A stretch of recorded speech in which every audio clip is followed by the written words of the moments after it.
Well, hope everyone's doing well today. We're driving our brand new 2021 F-150 PowerStroke Diesel, which we picked up on Wednesday through the Appalachians on not the Pennsylvania Turnpike, which we usually take, but Interstate 80. And this truck, we've had it only for about 5 days, really 4 days, and it has surprised and impressed the hell out of us beyond our wildest expectations. Now, for everyone who doesn't know, the 3.0 liter diesel, the PowerStroke, was discontinued around the summer of 2021. We got the announcement, and they said that no new orders would be accepted after about, I don't know, July 31st, give or take. And if you place your order by then, you could still get the diesel. And if you place it afterward, it would not be on the options list. And you'd have to get the regular 3.3 naturally aspirated V6, the base engine, or your 2.7 EcoBoost, your 3.5 EcoBoost, your 3.5 PowerBoost, or the 5.0 V8. And so we owned a PowerBoost. We still do, although I think we're going to get rid of it.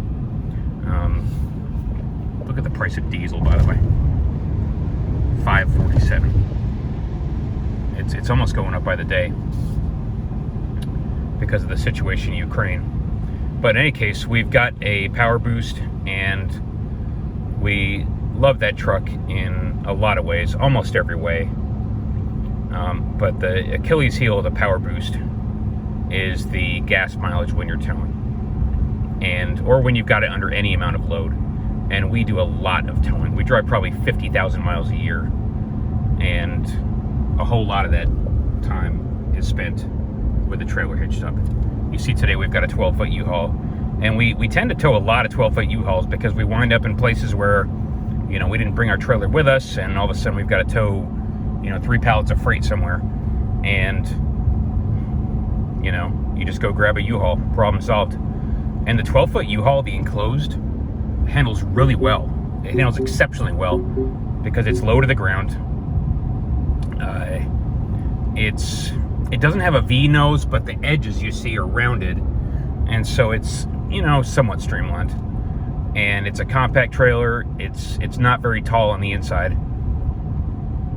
and a 6-foot person cannot stand up inside one of those. It's got maybe a 5-foot ceiling, give or take. It's got a dual axle, and so it handles really well. It can hold a decent amount of cargo for a little rental trailer. It can hold 2,400 pounds. It's got its own built-in hydraulic surge brakes, and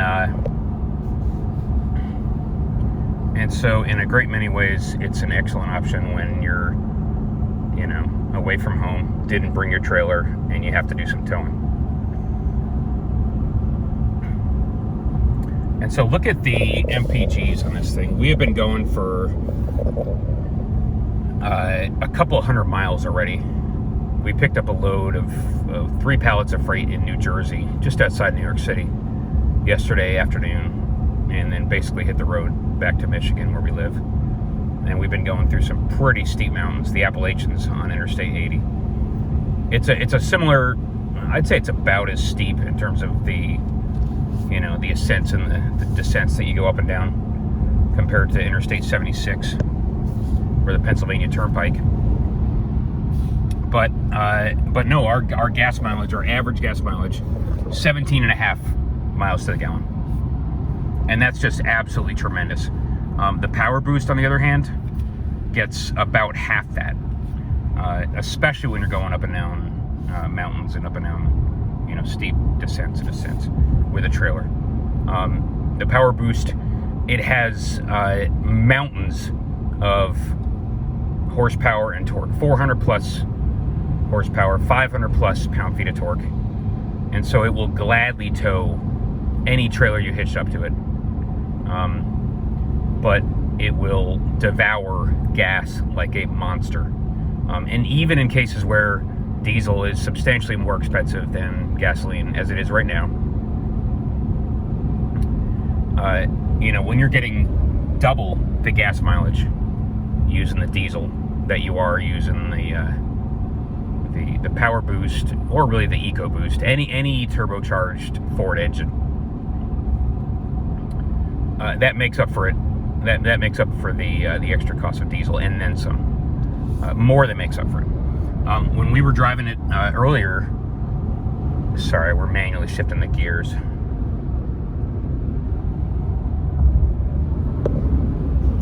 If you notice there in the gear indicator, you can lock out the upper gears.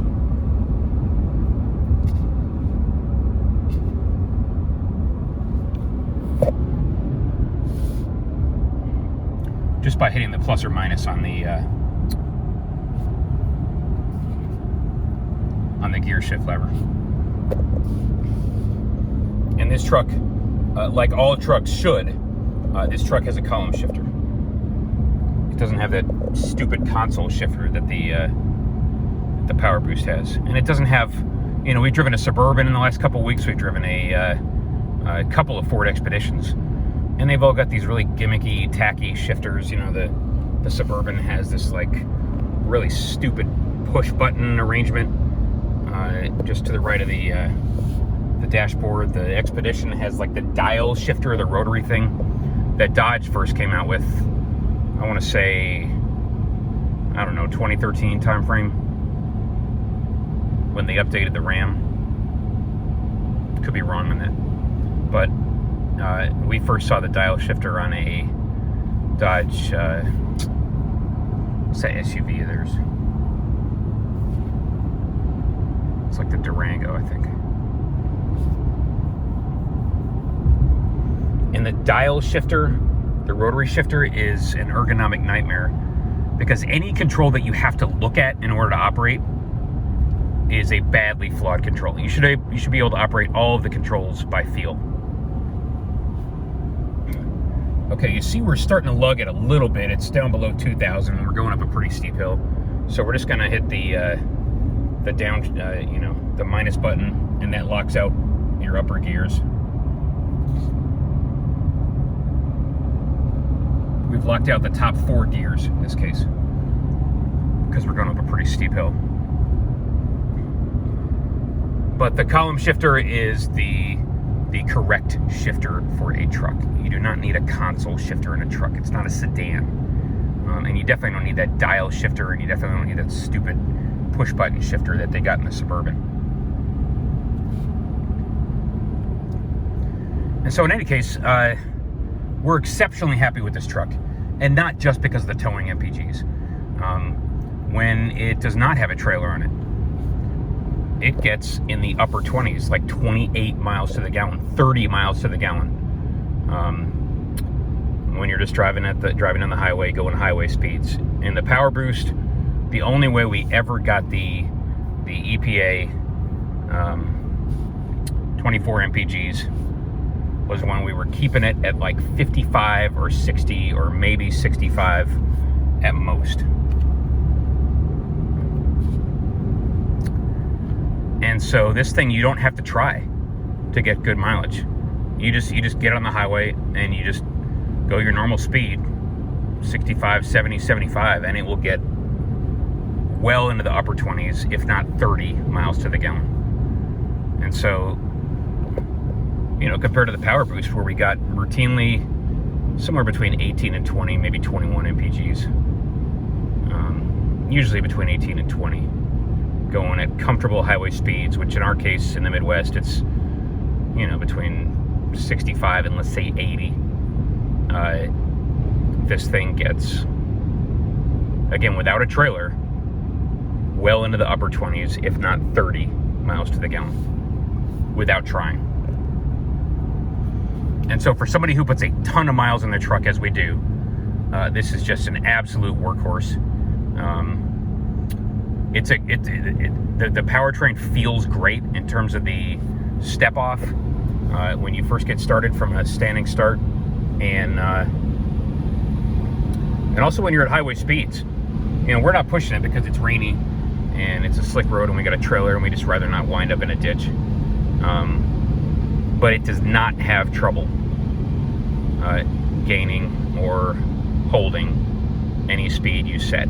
The only place we notice any issues in terms of the power is when we're towing a trailer up a steep incline, as we are now, and we have to lock out some of the lower gears because it tends to want to lug the engine, even in tow haul mode, and we've got it in tow haul right now. It tends to want to keep it in the highest gear that it possibly can, and that's not the best thing for it to be going uphill, up a 7% grade with a trailer in 10th gear, you know, at like 1200 RPMs. That's not the best thing for the engine. So in that case, no big deal. We just hit the minus button on the shifter and lock out the upper gears. Maybe lock out 9th and 10th, or lock out 8th, 9th, and 10th. And it's just not a big deal. In terms of the gauges, we've got the, obviously the engine temp is there, the transmission temp, the boost, and then your fuel gauge starting to run low. That's not the way it's normally configured. When you first get into it and you have not set up your gauges, it's going to show your coolant temp, and then your oil pressure, transmission temp, and then your fuel gauge. But we prefer to see the turbo boost gauge, and so we replace the oil pressure gauge with the boost gauge. So now we're on a flat or a less steep incline. We're only going to lock out maybe 10th gear. Only going to lock out maybe, let's just say 9th and 10th. You see how it continuously wants to put itself in the absolute top gear that it can. And again, going up a steep hill at 1200 RPM in 10th grade, it's not the best thing for it. And it's kind of surprising how reluctant it is to want to downshift when you're going up hills. But that's just not a big deal. Again, because you got the column shifter and you got your buttons right there, and you can just lock out the upper gears. No big deal. In terms of the sound, okay, it sounds completely different from the EcoBoost or PowerBoost. Now where those engines have a sort of growl to them, and it's definitely not your V8, you know, your 5.0. It's not your V8 soundtrack, which we just don't miss, because the EcoBoost it sounds perfectly fine. There's nothing wrong with the way that engine sounds. This thing sounds substantially different, and the way we describe it from the inside of the vehicle is that it sounds almost like a oh god, like one of those vans, like a Sprinter van, which has a Mercedes, I think, I forget the size of it. It's a V6 turbo diesel, and it sounds European, which makes sense because this engine is from the UK, as I understand it, and it's used in Land Rover vehicles. It's used in a couple other vehicles in Europe. I think Ford has it in the Ranger, at least in the international version of the Ranger, not the US version. And so it just sounds and feels like a European turbo diesel V6 from the inside of the vehicle. From the outside, when you pop the hood and you listen to it from the outside, it sounds almost like, to be honest, the sound resembles in some ways the sound of a Cummins, which is kind of neat, to be honest. We got a 2003 Cummins 5.9. Great engine, and it is loud, and you can hear that engine from a half a mile away. When you go through the drive-thru, you got to turn it off because it's so loud. And it's just got that beautiful, distinctive Cummins rattle. And this certainly is not anywhere near that loud, but when you hear it from the outside, it definitely has a bit of that rattle going. And so it's neat. It's almost like it's like the Cummins attitude, to a very, very limited extent. And on the inside, it sounds again like a European, almost like a Mercedes turbo diesel. Not quite exactly, but almost like that old 3-liter 5-cylinder turbo diesel they had in the 80s. Great engine, and we're surprised how much we like it. I had thought that you get the diesel, and you got to put up with the fact that it's a weak engine, and it doesn't have a lot of juice, and it's not an especially interesting engine or exciting in any way. But you get good mileage, And no, in reality, it's a great powertrain. The diesel engine hooked up to the 10-speed automatic, as is every F-150. The engine and the transmission work together exceptionally well, exceptionally smoothly, and again, I'm surprised how solid and refined and impressive a powertrain this is. You have to accept, though, that you are not going to be going 0 to 60 in the mid 5-second range. And once you get over that and you adjust your ego to that fact, it's a great powertrain. And it's a damn shame that Ford removed it from the options list. I guess people weren't buying it, because Americans don't tend to, unless you're talking a heavy duty like a 2500 or a 3500 series truck, F-250, F-350, Americans just don't, we're not used to the way a diesel engine feels. That initial surge of torque on the bottom end, and then sort of trailing off at the upper ranges. You're not going to rev this thing to 6,000 plus RPM. You see the red line there, it's just over 4,500. And so for the typical light-duty truck buyer, it's not what they're used to. They're used to either a V8 that they can stomp on and get that nice loud V8 roar, or they're used to an EcoBoost, which has just a tremendous amount of power at any RPM, at any engine speed. It's just an absolutely tremendous engine. I had no idea how good that EcoBoost / PowerBoost would feel. And we got it, and it's, you feel like a hero driving that thing. And so the diesel is not the same. You're not going to outrun a Camaro driving it. What you are going to do is tow a trailer 800 or 1,000 miles in a day in complete comfort and get, again, look at that, 18 miles to the gallon, going up and down extremely steep hills in the Appalachians. Couldn't be more impressed with this engine. A couple other things about the vehicle. It's an XLT. It's got four-wheel drive, and since it's not a Lariat, it does not have automatic four-wheel drive, and that's fine. It's got the 6.5-foot bed. It's got the towing package, so you get your trailer brake controller, and you get Pro Trailer Backup Assist, which we've never used in our PowerBoost.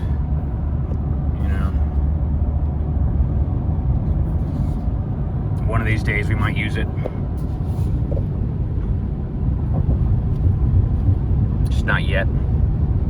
Haven't had any reason to.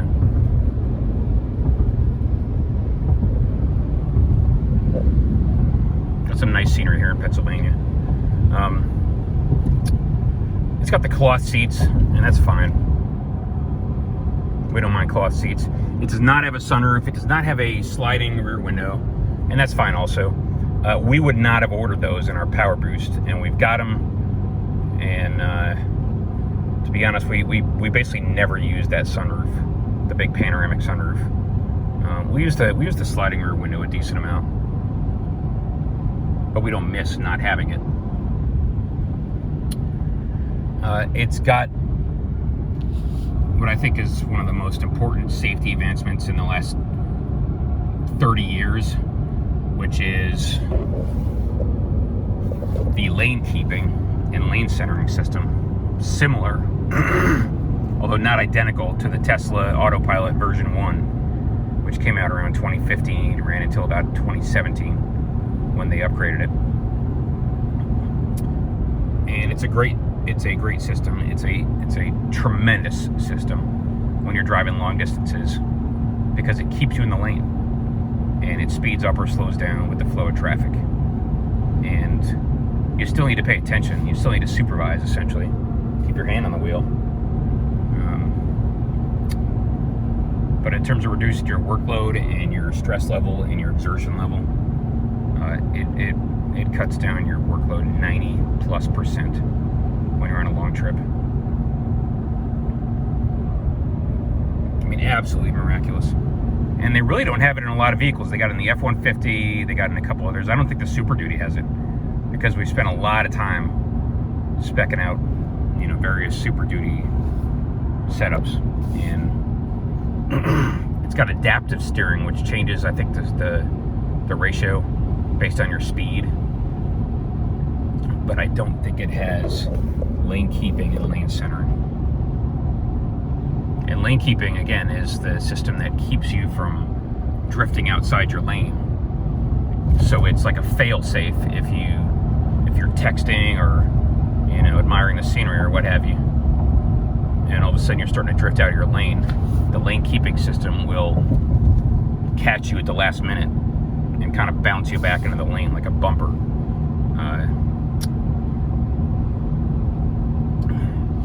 But lane centering is what you really need, and lane centering is what actually takes over the steering and keeps you centered in the lane, as the name suggests.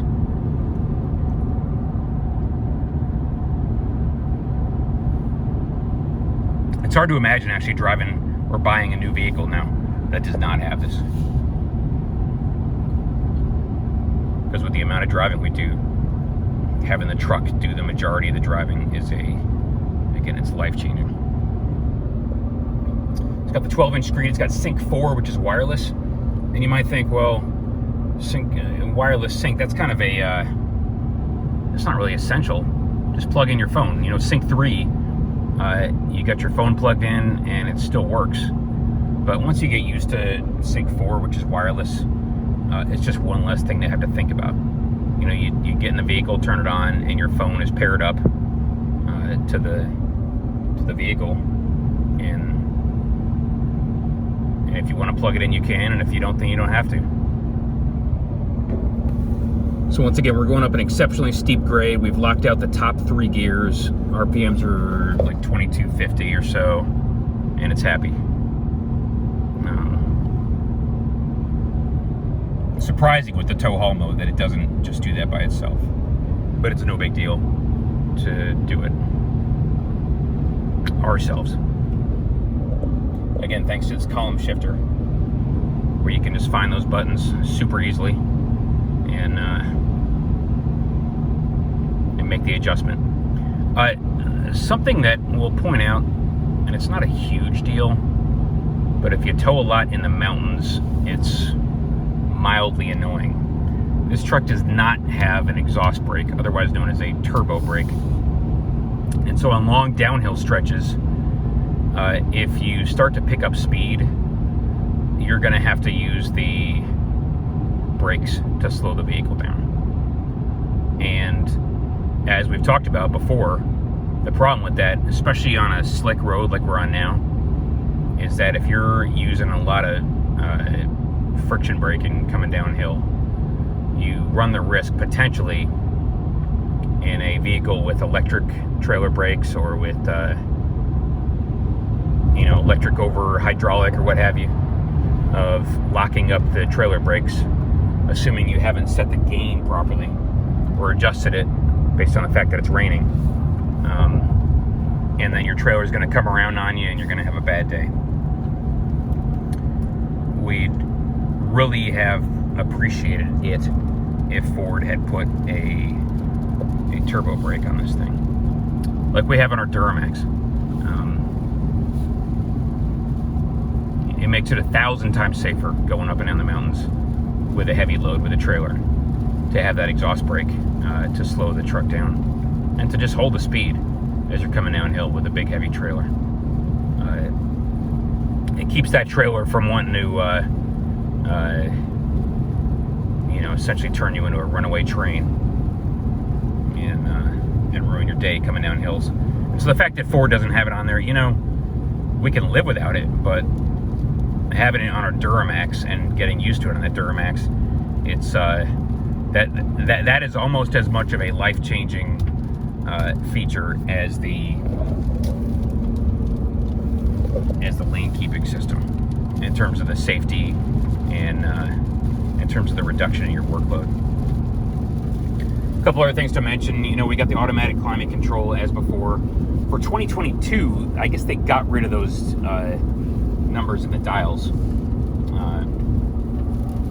It's got all the same features our PowerBoost has in terms of the, it's got manual knobs for the volume and for the tuning, assuming you still listen to the radio, as I guess some people still do. It's got manual pause, skip buttons on the dashboard. You've also got your track up and down buttons on the steering wheel. You've also got your volume up and down buttons on the steering wheel. So it's very easy to control your audio without having to use any of the on-screen controls. Really, you should never have to touch that screen while you're in motion, because the amount of focus and attention that it requires to find the controls and manipulate them while you're on the move is something you shouldn't ever have to do. And Ford makes it easy to not have to do that.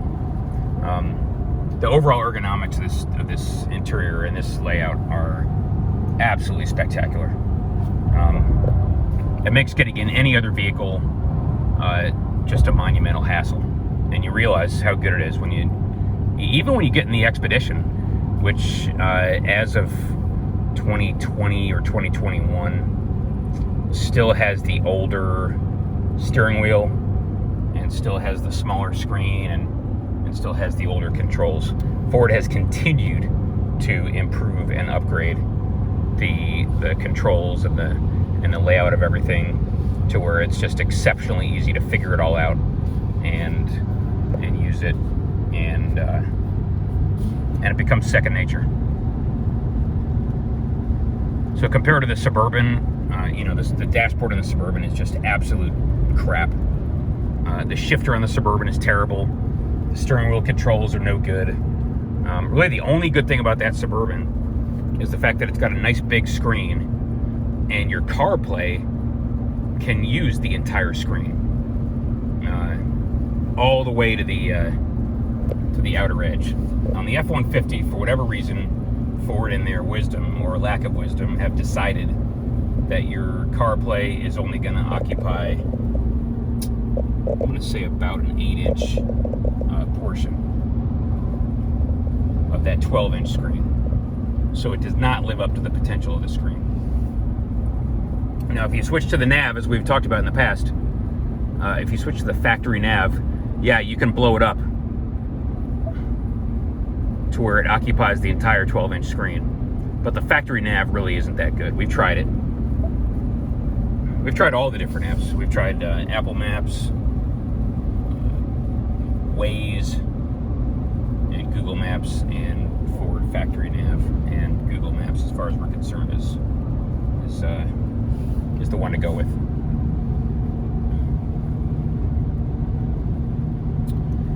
What else? A couple interesting observations. This truck was built towards the end of 2021. It got to the dealer in literally 10 days ago, maybe a week ago. And we showed up last Wednesday. We were in the area. We were in DC all week, taking care of some issues related to Ukraine, and shot up to southern Pennsylvania, southeastern Pennsylvania, I guess, a town called Lebanon, and picked it up from the dealer. Keller Brothers Ford in Lebanon, Pennsylvania. And that dealer has been around for, I think, 101 years. They've got a really, really nice looking dealership. Very classy. It doesn't look at all like a typical sleazy looking car dealership. It's very, very well done. They got like a Model T or a Model A inside it. Great staff. Very friendly and helpful. And they took great care of us.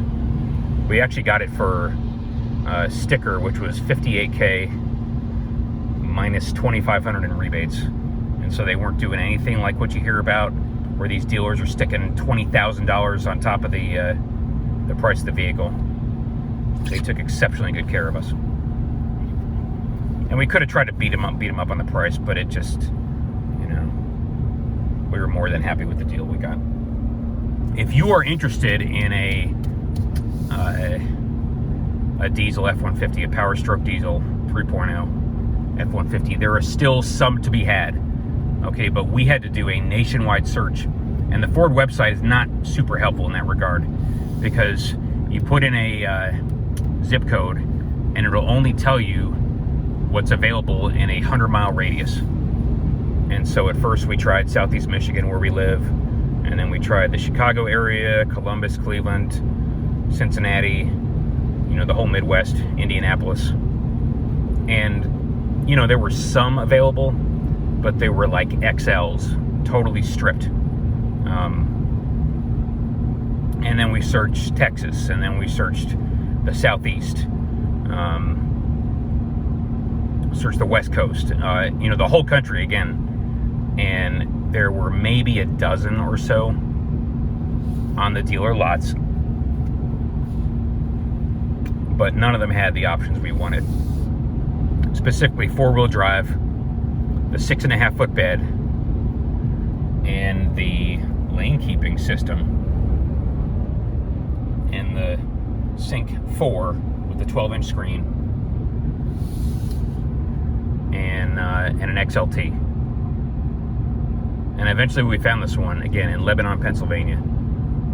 Maybe a half an hour from Lancaster, maybe an hour and a half from like Harrisburg area. Very, very beautiful part of the country, like Amish country, if that makes sense. It does not have the towing mirrors that our PowerBoost has, and at the moment, and it also doesn't have the Pro Power on board, obviously, because only the PowerBoost has that, with the 2400 watt or the 7200 watt, 7.2 kilowatt output, and so that's kind of a hit. It's almost infuriating that Ford did not offer the PowerBoost with more engine choices. You know, there's probably some people that would have liked it with the 5-liter V8. There's a lot of people like us who would have liked it with the 3-liter diesel, because a diesel electric hybrid, yeah, that would be expensive as hell. But you know, in today's world with gas prices what they are, if you do the kind of driving we do, that thing would pay for itself relatively quickly.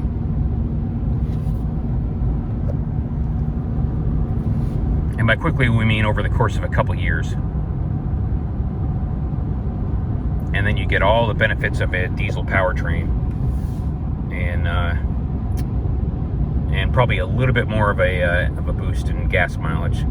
Not necessarily that much, but the most important thing would be having the ability to run your house off of the vehicle. Or if you tow a camper, as I know a lot of people do with their F-150, the ability to run all the appliances in your camper, including your fridge, including your HVAC, including maybe a water heater, all that stuff off the truck, instead of having to search for a camper hookup every time you pull over and try to set up.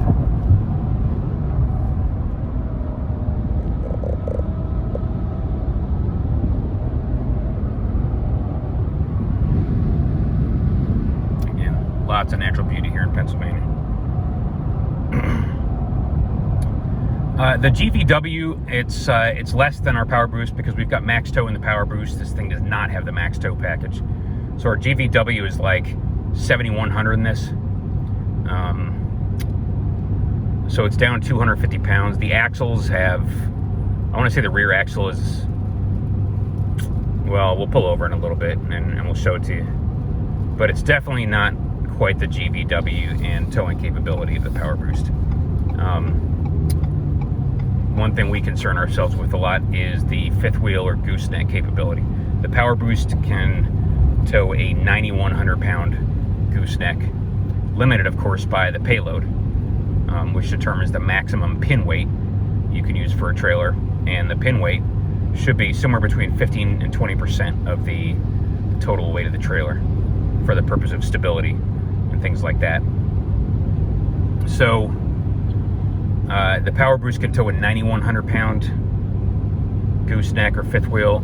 The PowerStroke Diesel can only tow, I think, an 8,200 pound gooseneck or fifth wheel. We're gonna pull over here, get some gas, and we'll look at that sticker. This thing does not have a 373 rear end. I think it's got a 331, not a 315. I think the truck without the towing package has a 315 rear end. This one, I think, has a 331. And so it's not gonna tow the biggest possible trailer.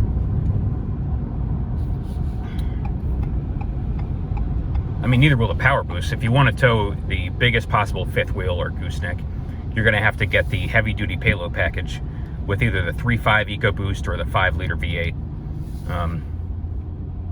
And we're thinking about that. I mean, it's definitely got its advantages.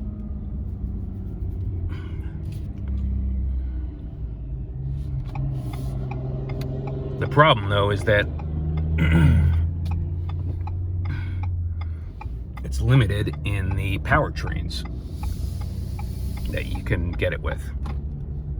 And it almost seems like Ford doesn't really want you getting the heavy-duty payload package. They just want to be able to advertise those insane payload and towing numbers. Because it's a lot of specialized components they have to get.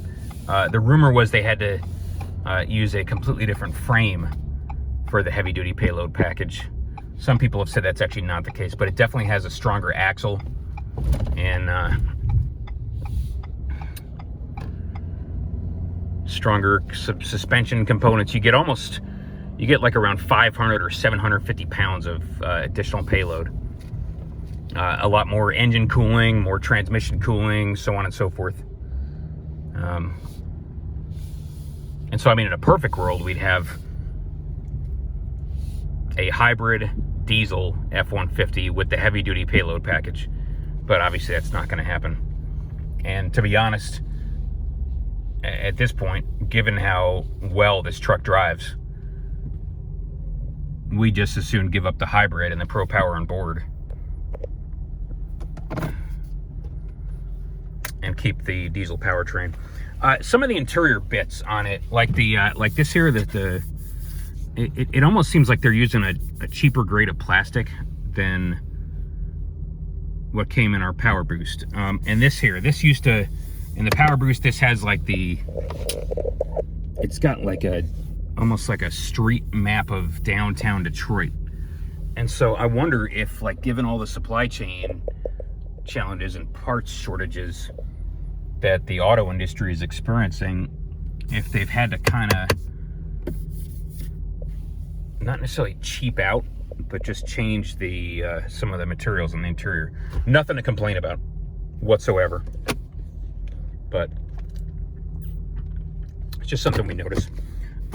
This spot here where the shifter is on the PowerBoost, it's a little cubby now. You got your same thing here where you got a USB-A, a USB-C at the in the dashboard here. You got a USB-A and a USB-C here in the console.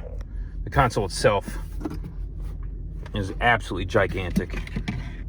It's like at least a cubic foot in size. You could fit hanging folders in there. You could you could live out of this thing. The pockets in the doors, very, very big, very well segmented.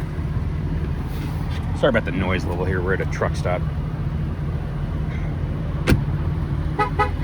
And the exterior, it's just a nice looking exterior. You got the FX4 package, which we couldn't care less about. Chrome wheels, chrome step bar, chrome door handles, Michelin tires, a chrome grille. And a lot of people don't like the chrome because they think it looks old-fashioned. We like it a lot. Chrome tow hooks. You know, all your sensors for your, so you don't run into anything by accident. The exhaust pipe, well, it started out chrome and now it's just covered in dirt.